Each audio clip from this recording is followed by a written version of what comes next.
Olá, bem-vindos de volta à Central das Escrituras. Eu sou Lynne Hilton Wilson. Eu sou Jack Welch e estamos animados para falarmos sobre Abinadi hoje. Ainda bem que Zenith incluiu as palavras de Abinadi. Foi registrado, é claro, por Alma bem depois. Não veremos isso hoje, só depois, no relato de Zenith sobre as placas, e estudaremos Mosias, do capítulo 11 a 17 nesta semana.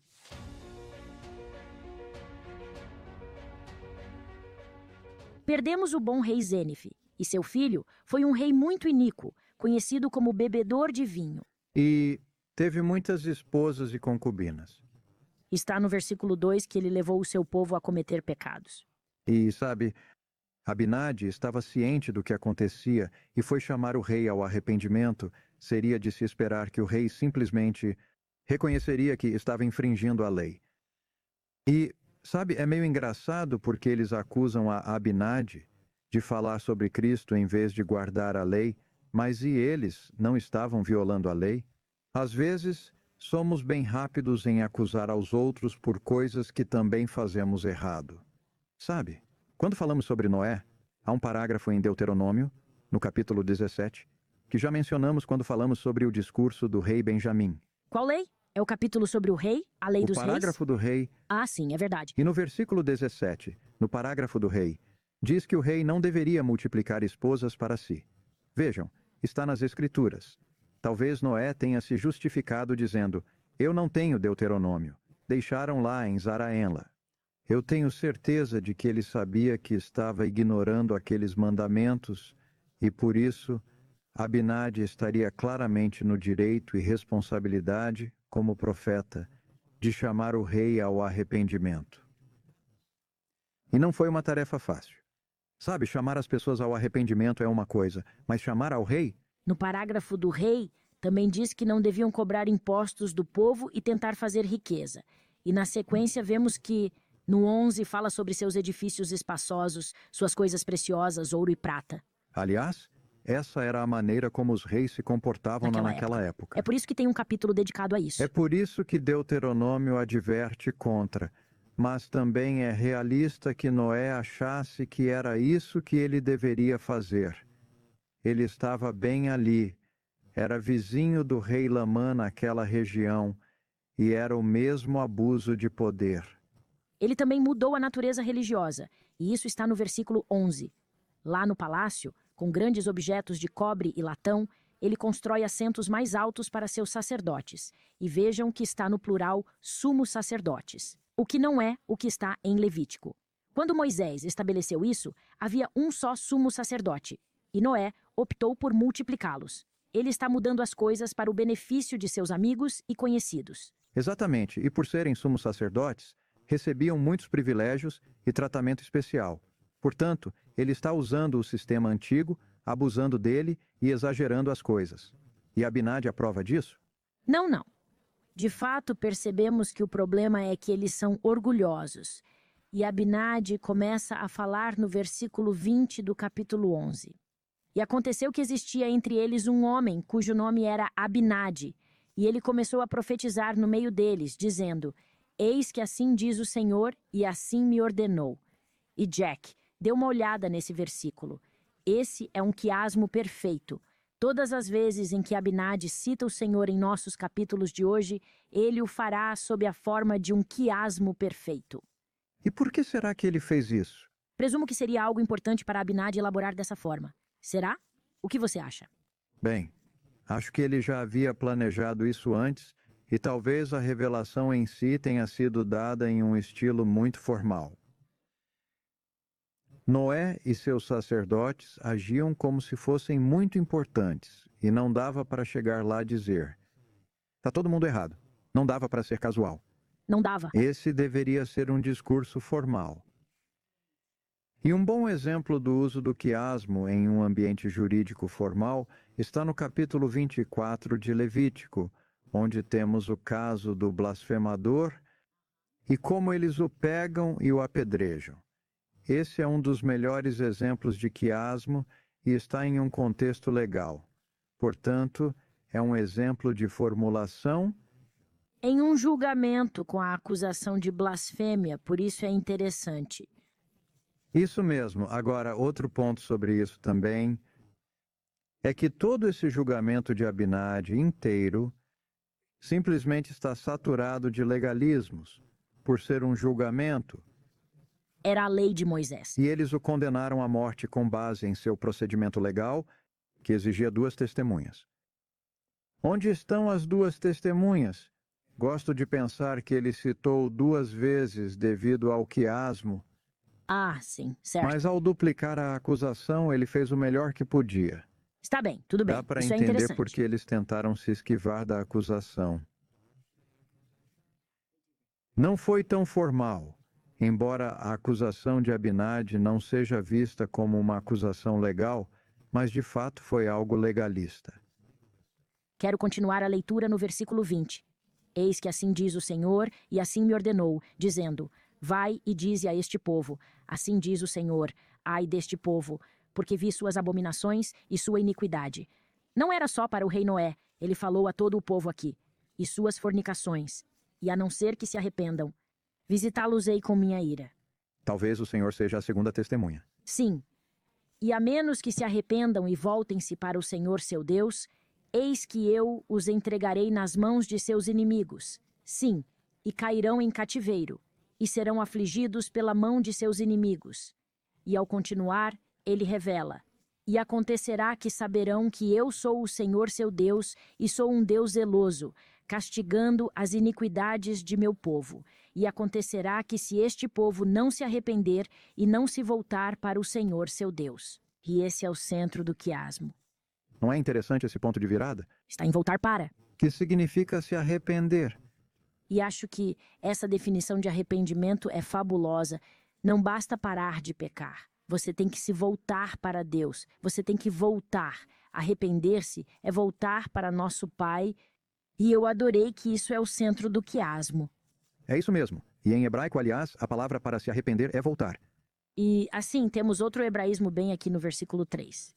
E se arrepender vem da palavra repens, que é repensar. O arrependimento é mais do que repensar, com certeza. É voltar. Se está na direção errada, voltar para a direção certa. Ele prossegue, fala a eles, e no capítulo 12, vai embora. Eles ficaram bem incomodados com aquilo, a ponto de tentarem matá-lo. Bem, eles tentaram matá-lo, mas não conseguiram, e ele conseguiu fugir. Noé, então, no versículo 28, ordena, essa é uma ordem legal. Prendam-no, para que eu o mate. Porque disse estas coisas para incitar meu povo à ira, uns contra os outros, e para causar contendas entre meu povo. Portanto, eu o matarei. Temos novamente um quiasmo de 4 pontos no versículo 28. Noé expediu um mandado de prisão. Foi isso que Abinadi teve que se esconder. E Abinadi foi avisado. O Senhor o avisou. Vá embora. E ele foi. Agora, de fato, segundo a lei antiga, não havia essa opção.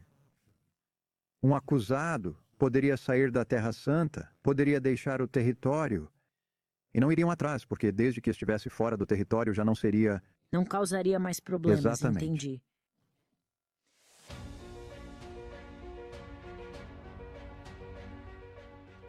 Então ele volta depois de 2 anos disfarçado. Agora, Jack, é interessante. Ele volta em um momento em que havia muitas pessoas. Elas estavam reunidas. E ele novamente profetiza sobre o Senhor em um quiasmo perfeito. Está no capítulo 12, versículos de 1 a 8. Vejam como é longo e bonito. Fiz um esboço aqui. Será que ele trabalhou nisso com antecedência? Acho que ele trabalhou nisso por uns 2 anos. O Senhor havia dito que ele teria que voltar, e ele estudou e se preparou para isso. Mas desta vez, o ponto central, infelizmente, que não é só se arrepender. Eles receberão cargas pesadas por isso, como está no versículo 5. E o centro é esse aqui, sobre seus lombos, e serão conduzidos como um jumento mudo. Antes, ele disse que havia uma chance de se arrependerem, e agora ele diz que todos seriam penalizados e que cairiam em cativeiro. Certo, a coisa piorou muito. E também, se você olhar no versículo 3, ele diz que a vida do rei Noé valerá tanto quanto uma vestimenta numa fornalha quente. pois ele saberá que eu sou o Senhor. É aqui que Abinadi se indispôs com o rei. Foi isso. E por fim, eles o executarão por isso. Mais adiante, Abinadi morrerá queimado, porque a regra era que a punição correspondesse ao crime. Então por que ele disse isso? Bem, Presumo ser uma profecia, ele disse. Assim diz o Senhor. vamos pensar no contexto, pelo menos na situação plausível. Primeiramente, eu acho que foram exatos 2 anos da época em que Abinadi havia profetizado ao povo. Era um grande grupo e estavam no templo. Com que frequência eles se organizavam e iam ao templo? Bem, pelo menos 3 vezes por ano, Páscoa, Pentecostes e Festa dos Tabernáculos. Agora, não é interessante que a celebração da festa de Pentecostes naquela época seja a mesma que ainda é feita hoje? Seja uma celebração de Moisés subindo ao Sinai. Foi quando Moisés subiu ao Monte Sinai e ele chamou ao povo para que também subissem, mas eles responderam que não conseguiam ver o fogo lá em cima. Não quiseram ir, mandaram Nós não Moisés vamos, intervir vai por eles e você. só ele subiu. E ainda aprontaram. E foi nessa passagem que Moisés subiu a montanha e, claro, voltou com o rosto brilhando e trazendo consigo os 10 mandamentos. Jack, aqui diz que o rosto de Abinadi resplandecia, e ele citou os 10 mandamentos alguns capítulos depois. Isso soa como a festa de Pentecostes para você? Bem, certamente é uma reencenação dela. Uau! Nós notamos isso há alguns anos. E há um livro chamado The Legal Cases in the Book of Mormon, e nele há um gráfico, que na verdade lista uma dúzia de maneiras pelas quais a situação de Abinadi e suas palavras estariam associadas ao Pentecostes. Agora, o que é o Pentecostes? A palavra significa 50 e é o 50º dia após a Páscoa. Chamado de Festa das Semanas. Semanas de semanas. 49. E o dia seguinte seria 7 semanas. 7 vezes 7. E no 50º dia é o Pentecostes. E com ele celebram o recebimento da lei. E é exatamente o que Abinadi fez. Ele discutiu a lei.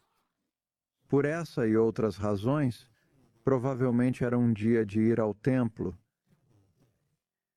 E por isso havia muitas pessoas lá na primeira vez. E o que Abinadi fez quando voltou 2 anos depois? Ele foi disfarçado, porque obviamente queriam matá-lo. Bem, ele entrou pelos muros, mas por estar disfarçado, não seria muito inteligente aparecer por lá e pregar a Cristo novamente. Mas ele tinha que entrar na cidade. Sim, E se não estivesse disfarçado, ele não conseguiria entrar, ele não é? entraria pelos Aqui portões diz que da a cidade cidade. tinha muros altos. Além disso, Abinadi precisava de um momento em que muitas pessoas estariam reunidas. Ele sabia que teria apenas uma oportunidade e veio bem preparado com o discurso que Sim, faria. foi assim. É por isso que acho que o quiasmo foi intencional. Portanto, para ele dizer: eu sou Abinadi e o Senhor falou comigo, não foi improviso ou algo difícil de interpretar. Na verdade, funcionaria perfeitamente para atrair o público que ele queria. Agora, há também uma pergunta interessante aqui, que é: o que Abinadi fez nos 2 anos anteriores? Onde ele estava? Não sabemos nada a respeito, contudo, penso que ele conhecia ou trabalhava com alguém que tinha uma cópia do livro de Isaías e tinha o exato texto que ele precisava, do Êxodo, os 10 mandamentos. Ele usou essas passagens quando voltou lá. Ele deu os 10 mandamentos e, como já dissemos, isso foi no Pentecostes. Mas você sabe, Jack, que ele não falou tudo. No texto está escrito, no capítulo 13, versículo 11: E agora vos lerei o restante dos mandamentos. Acho que ele tinha uma cópia, mas também acho que os sacerdotes iníquos de Noé também, porque o que eles usaram contra ele eram escrituras. Eles usaram Isaías 52:2. Bem, eles conheciam pelo menos esse versículo de Isaías. Sim, E assim, é claro que Abinadi precisava ter uma cópia escrita dos 10 mandamentos para não perder a linha. Ele era o acusador aqui. Ele precisava fazer essa acusação da forma mais precisa possível, usando as palavras do Senhor para dizer que não era ele, Abinadi, quem dizia aquilo. Agora, quando o faz, a resposta do povo seria: como pode nos acusar de não fazer essas coisas quando Isaías disse: Como são belos sobre os montes os pés dos que trazem boas novas. Sim, está no capítulo 12, versículo 21. Aliás, eles disseram exatamente isso. Quão belos são sobre os montes os pés do Mas que anuncia você boas não novas. trouxe boas novas. Ele estava dizendo que precisavam se arrepender, que seriam escravizados. Mas eles respondem: Ei, estamos no topo de uma montanha aqui. Quão belos são os pés daqueles que estão sobre esse monte. Por que não prega a paz? Era como eles Sim. entendiam. Então, acho que conheciam as escrituras, porque disseram: Não vem com essa. Essas pessoas subiram ao voltarem de Zaraenla Erra morro acima. e voltaram para a montanha, porque achavam que essa montanha é onde ficava o templo nefita original. E quão belos são os pés daqueles que vão para a montanha. Acho que essa tem sido sua fonte nas escrituras para justificar permanecerem lá. Interessante. E É por isso que conheciam esse versículo tão bem. por que eles se ofenderam tanto? Porque Abinadi os acusou de não serem os que estavam guardando a lei. De fato, no versículo 25, depois que eles fizeram essa pergunta, ele disse: Sois vós sacerdotes e alegais ensinar este povo? Vejam, ele realmente os repreendeu. Mas ele não dá uma resposta para essa pergunta. Primeiro ele diz: Não haveis aplicado o vosso coração? Lá no versículo 27, né? E só depois ele pergunta a eles. O que é fascinante para mim, no versículo 31, ele diz: Aqui estão, citando a lei e tudo mais. Traz a lei de Moisés a salvação? Que dizeis vós? E esse é um problema que tem atormentado Israel antes da época de lei e durante todo o tempo até a época de Cristo, provavelmente até hoje. Vocês sabem, somos salvos pela lei? E ele lhes responde: devemos viver a lei de Moisés fitos na redenção de Jesus Cristo. E é então que ele começa a dar os 10 mandamentos. É no versículo 35 que ele dá o primeiro dos 10 mandamentos. E há algumas outras sutilezas nessa linguagem que Abinadi usou com os sacerdotes. E Abinadi foi muito sábio. Ele é muito eficaz na maneira como apresenta seu argumento. Eu acho que sim, por isso usou quiasmos. E também, do ponto de vista legal, faz sentido.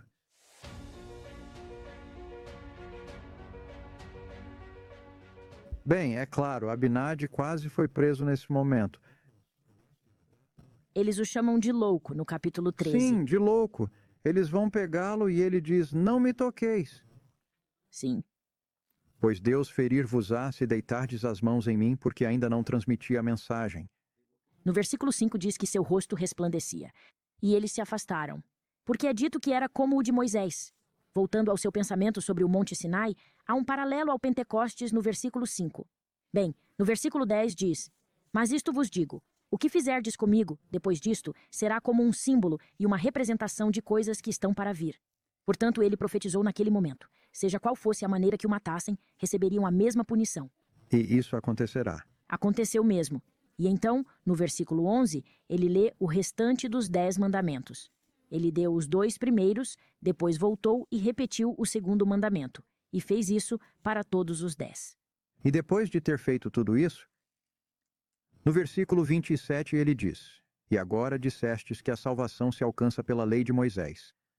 Digo-vos que ainda é preciso que guardeis a lei de Moisés, mas digo-vos que chegará o tempo em que não mais será necessário guardar a lei de Moisés. Ou seja, a lei é temporal e nos foi dada para um propósito específico e limitado. A resposta está no 28. O 28 é lindo. Sim. E digo-vos mais ainda, que a salvação não se alcança somente pela lei. E se não fosse pela expiação que o próprio Deus fará pelos pecados e iniquidades dos de seu povo, eles inevitavelmente pereceriam, apesar da lei de Moisés. Agora, é interessante que Deus esteja fazendo esse sacrifício, essa expiação, e isso acaba sendo um pouco confuso. É Deus, o Pai, que está oferecendo seu filho como sacrifício? Será que é assim que Abinadi via? Sim. E ele realmente entra em detalhes sobre isso no capítulo 15. Ele chegará a esse ponto no capítulo 15. E como chega lá? Vamos dar uma olhada nisso. Nessa passagem, acho que citaram Isaías 52. E agora, após dar os 10 mandamentos, ele citou Isaías 53, um dos nossos melhores capítulos, sobre o servo sofredor que se torna Jesus, o crucificado. Isaías 53, é claro, é a mais poderosa e bela escritura sobre o Salvador sofredor. E você chora quando a lê. É tão visível e tão realista, é de cortar o coração. Ele sofreu e suportou. Certamente ele tomou sobre si as nossas enfermidades e sobre si levou as nossas dores, moído pelas nossas iniquidades. O castigo de nossa paz estava sobre ele. E pelas suas feridas somos curados. Abinadi disse: O que vocês, sacerdotes, estão pensando? Que haverá mais coisas por vir que cumprirão e tornarão possível a expiação completa. Mas também lhe perguntaram: por que você não prega a paz? Estamos no topo da montanha, por que não prega a paz? E ele retruca que a pessoa que pregará a paz não é você e muito menos sou eu. É Jesus Cristo. Ele é o príncipe da paz. E está em Isaías 53 que ele citou aqui, ou melhor, que ele leu. Então chegamos ao capítulo 15, essa bela sessão doutrinária, em que ele descreve mais sobre o Redentor e seu relacionamento com o Pai. As palavras pai e filho serão articuladas e explicadas por Abinadi de uma forma que talvez não consigamos entender completamente. Sabemos que o pai e o filho são dois seres, mas são muito unidos. O pai e o filho são um em seu propósito. Ele diz isso no capítulo 15, versículo 4. Exatamente. E eles são um Deus, sim, o próprio Pai eterno do céu e da terra. No entanto, ele prossegue e os descreve como o Filho e o Pai. E eu adoro a maneira como ele descreve o fato de que o Pai oferecerá seu Filho como a redenção. E Abinadi explica tudo isso para que ele possa voltar. No meio do capítulo 15, há essa pergunta sobre quem será a sua semente? Quem Está no será o versículo seu 11. povo? Sim, versículo 11. E, finalmente, no versículo 18, isso explica o que significa quão belos são sobre os montes os pés do que anuncia boas novas, que é o fundador da paz. Sim, o Senhor. Portanto, é o Senhor. Quem é o Redentor? Sim, os sacerdotes usaram esse versículo de Isaías 52 como se estivesse falando deles. E eles são falsos. Estão aplicando as escrituras incorretamente. Vamos continuar após o versículo 18, pois no versículo 19 diz que a redenção foi preparada desde a fundação do mundo. E como Joseph traduziu isso, se tornou nossa doutrina. Essa é parte da restauração que o resto do cristianismo não entende. Foi Foi aí que Abinadi começou. quem nos ensinou tanto. Quando Joseph Smith realmente começou a perceber que havia uma existência pré-mortal. Você acha que foi aqui com Abinadi? Talvez ao traduzir isso ele tenha aprendido Sim, que a redenção foi preparada desde a fundação do mundo. que tudo isso foi planejado antes. E então explica, é claro, como tanto o pai quanto o filho são os implementadores, eles são os poderes, eles são a força divina por trás da expiação de Jesus Cristo. Ele também acrescenta outros, os proclamadores da paz. Ele acrescenta os profetas. Aliás, não era uma só pessoa, é outro grupo de pessoas. É isso mesmo, ele continua Está no dizendo versículo 13. que haverá outros. Então ele diz que são eles, esses profetas, que proclamarão as boas novas. O que eles estão proclamando é que Deus reina, estão anunciando que Cristo veio ou virá. E também acho que, quando colocamos isso no contexto, quem realmente reinava aqui nesta cidade de Nefe? Seria o rei Noé? Não. E se pensavam que por irem até as montanhas para estabelecer a paz, seriam os escolhidos? Era Deus quem reinava e eles não viviam de acordo com as exigência ou explicação em Isaías 52. Portanto, Abinadi realmente tem uma explicação muito melhor para esses textos de Isaías do que as que aparentemente o povo de Noé estava usando. E acho que isso é uma evidência de que ele conhecia essas pessoas bem o suficiente. Provavelmente ele já tinha vivido lá, havia sido um deles. Os exemplos em que Deus desnuda seu braço são lindos. Temos belos exemplos de como Deus trabalhará conosco. E, ao estudar o capítulo 15, tentem procurar a mão de Deus em suas vidas. E é aqui que ele descreve que as criancinhas terão vida eterna no versículo 25.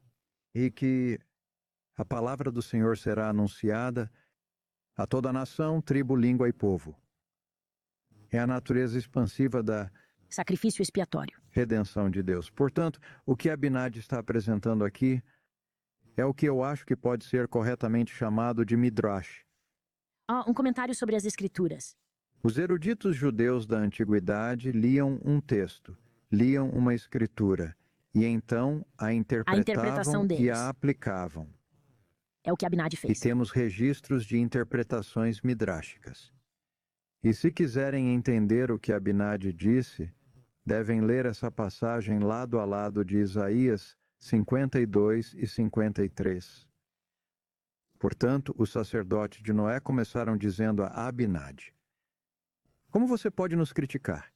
Nós entendemos Isaías 52. E Abinadi disse: Ele disse, não, vocês não entendem. estão mal interpretando esse versículo, precisam conhecer o contexto desse versículo, precisam saber como esse capítulo termina e o que vem depois dele. E também, Jack, o 52 é apenas parte do servo sofredor.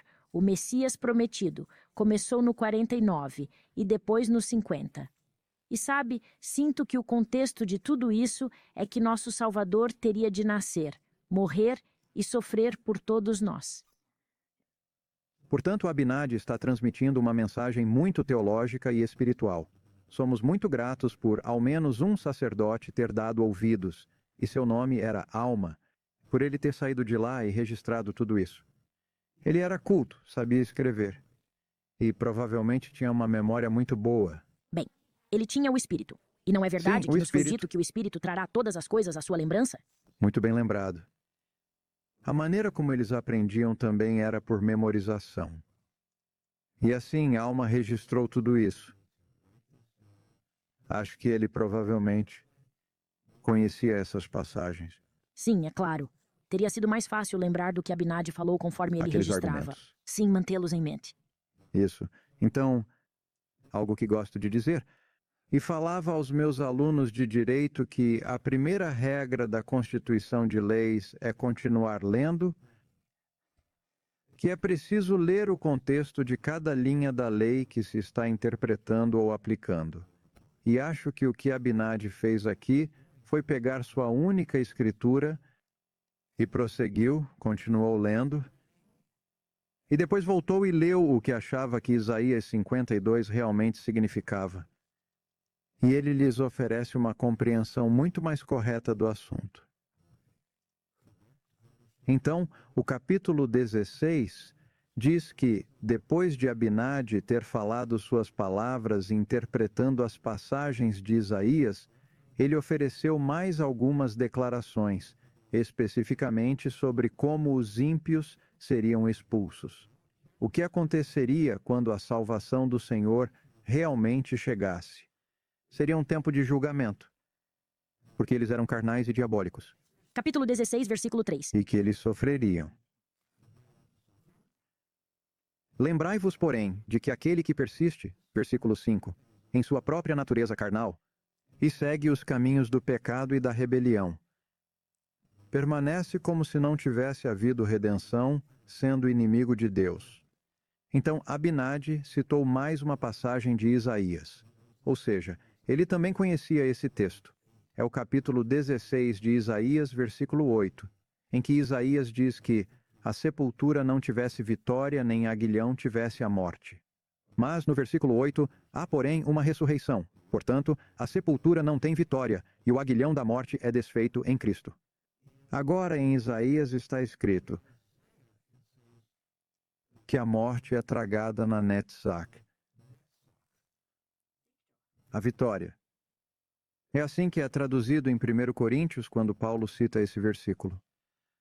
Portanto, a morte será tragada em Netzach, que pode significar na vitória, ou pode significar no vencedor, Cristo. E quando Arão citar esse versículo ao falar com o rei Lamone, ele dirá, para que o aguilhão da morte seja consumido na esperança de glória. A esperança da vitória. Todos citaram Isaías 18. Esses três significados são traduções legítimas dessa única palavra em Isaías. Vitorioso e esperança da vitória. Isso é lindo.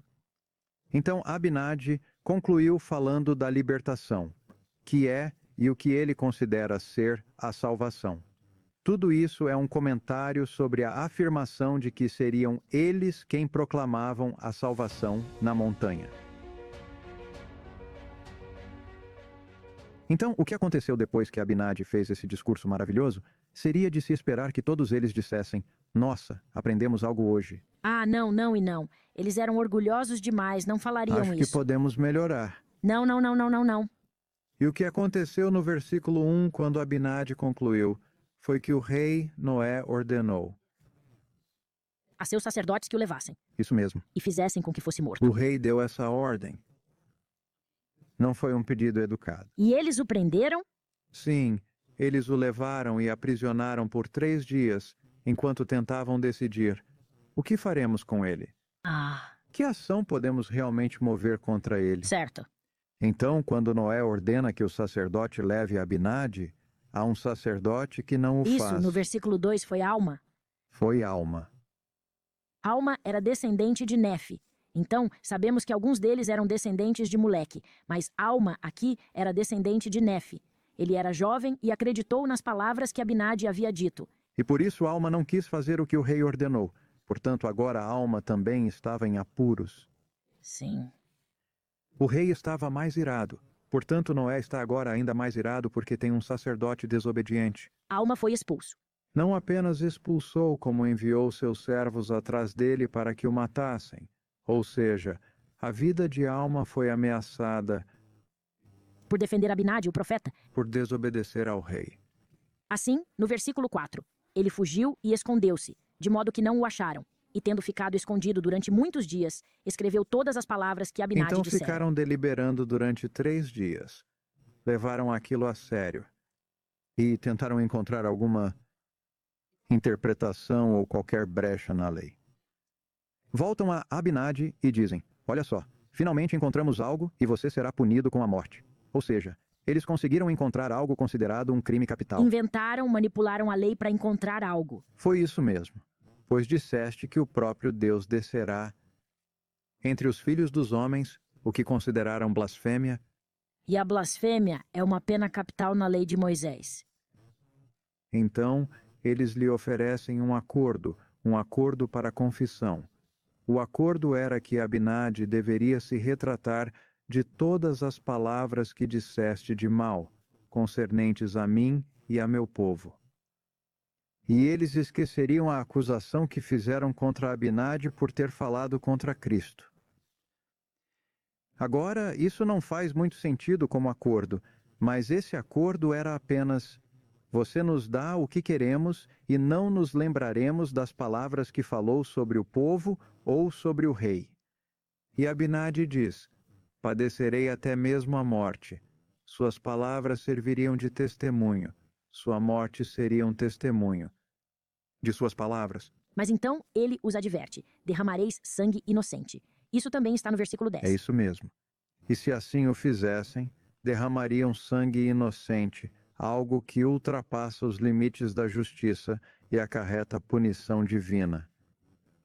E é por isso que Noé fica com medo no versículo 11. Com certeza por isso estava a ponto de soltá-lo. O rei, Noé estava prestes a libertá-lo. Então eles alteraram a punição, alegando que Abinadi injuriou ao rei. Bem, e essa é uma afirmação mais segura. Eles voltaram dizendo: queremos atacar as palavras de Abinadi em um nível teológico e divino, e se conseguirmos levá-lo até lá, não parecerá que estamos agindo em nosso próprio interesse. Politicamente, seria melhor dizer que ele era um falso profeta do que executá-lo por coisas que ele disse sobre o rei, porque essas palavras sobre o rei ainda estarão lá. Entendi. E o que Abinadi fez, essas palavras malignas, essas maldições, elas têm poder na mente antiga. E a menos que você possa erradicar de alguma forma... Oh, Por isso, salvo se te retratares de todas as palavras que disseste de mal concernentes a mim. Estavam preocupados se algum mal recairia Isso sobre mesmo. eles por causa Noé disso. estava preocupado de que matá-lo sem ter essa retratação seria um problema. Então dizem: certo, vamos deixar a acusação de blasfêmia para lá. Aqui está a nova acusação. Ele injuriou o rei. No versículo 12. E vejo que tudo isso é motivado no orgulho. Sabe, eles eram muito orgulhosos, e foi aí que o amarraram e o flagelaram, no versículo 13. Flagelaram sua pele com tochas, ao que parece aqui. Ele foi espancado com paus ou algo assim, antes de o matarem com fogo, no versículo 14. Sim, talvez com varas Algum tipo de ou chicote? com tochas acesas. Certo, com tochas acesas, sim. As tochas eram apenas espetos, né? Não sabemos exatamente. Uma tocha é uma vara em chamas.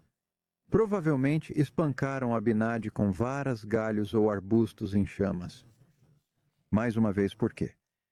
Era Pentecostes. Havia a sarça ardente que Moisés viu. Ah, interessante. Pessoas iníquas não subiriam ao Monte Sinai. Acha que sabe quem é seu Deus? Ah, seu Deus não está certo, e vamos te mostrar. Não se pode permanecer na presença de Deus. Queriam mostrar isso. Então os sacerdotes criaram uma forma simbólica de execução para dizer que Deus estava a seu lado, e era o que eles acreditavam. Ele grita no versículo 15, quando as chamas começam a queimá-lo. Eis que, assim como haveis feito comigo, acontecerá que a vossa posteridade fará com que muitos sofram as dores que eu sofro. Sim, as dores da morte pelo fogo. Pelo taliônico, entendia-se olho por olho. E assim, por terem o queimado vivo, o Senhor será a fonte que fará com que muitos sofram por isso. Tudo o que você faz retorna para você. Isso é parte da jurisprudência aqui. E ele continua e diz que eles serão caçados e presos. E então sofreriam. Está no versículo 18. Mas no versículo 19, ele tem um pouco de controle sobre isso. Ele diz: ó Deus, recebe a minha alma. Foram suas últimas palavras. Sim, ele descansou. E eu amo o versículo 20. Tendo selado a verdade de suas palavras com a morte, como vimos acontecer a muitos profetas nas Escrituras que sofreram isso. Há profetas verdadeiros, e eles sabem que são profetas verdadeiros. E, mesmo que eles sejam maltratados até a morte, seja como o profeta Jeremias, que foi ameaçado de morte, ou Urias, que de fato foi morto, que foram profetas na época de Leí e sabiam que isso poderia acontecer, porque aqueles que estavam no poder abusavam desse poder. Também estou fascinada porque, ao mesmo tempo em que Leí viveu, havia também Daniel. E no caso de Daniel, a grande fé de Sadraque, Mesaque e Abednego os impediu de serem mortos pelas chamas. E não creio que a fé de Abinadi tenha sido menor quando ele foi queimado, por ter seu testemunho selado por sua vida e morte. E quando coisas ruins acontecem a pessoas boas, lembrem-se de Abinadi, lembrem-se de Jó, lembrem-se de nosso Salvador. Precisamos nos apegar a nossos testemunhos porque o Senhor os consagrará. E na próxima semana falaremos sobre o que aconteceu com essas palavras de Abinadi que foram escritas por Alma e a bela história que resultou do fim trágico de um profeta tão fiel. Bem, acho que para concluir, Abinadi teve a última palavra aqui. E ele teve suas palavras seladas por sua morte. E que palavras! Ficamos bem felizes por termos essas palavras. É uma grande bênção. E podemos agradecer à Alma, como você disse, por preservá-las e escrevê-las para nós. E podemos nos sentir gratos pelo fato de a morte não ser um fim. Veremos Abinadi algum dia, veremos Joseph Smith e veremos Jesus. A morte é uma coisa terrível. E é difícil quando ela chega, por causa da natureza dessa separação, mas ela faz parte do plano. E nós vivemos. E viveremos além. E ao seguirmos as palavras dos profetas, ao alinharmos nossa vida e nossas ações com nosso Salvador, ao permitirmos que a redenção de Jesus Cristo seja totalmente operacional em nossa vida, poderemos levantar da morte, das cinzas, para a glória. E presto testemunho disso, e sou muito grato por essa escritura maravilhosa, o livro de Mórmon, e pelo grande profeta Abinadi.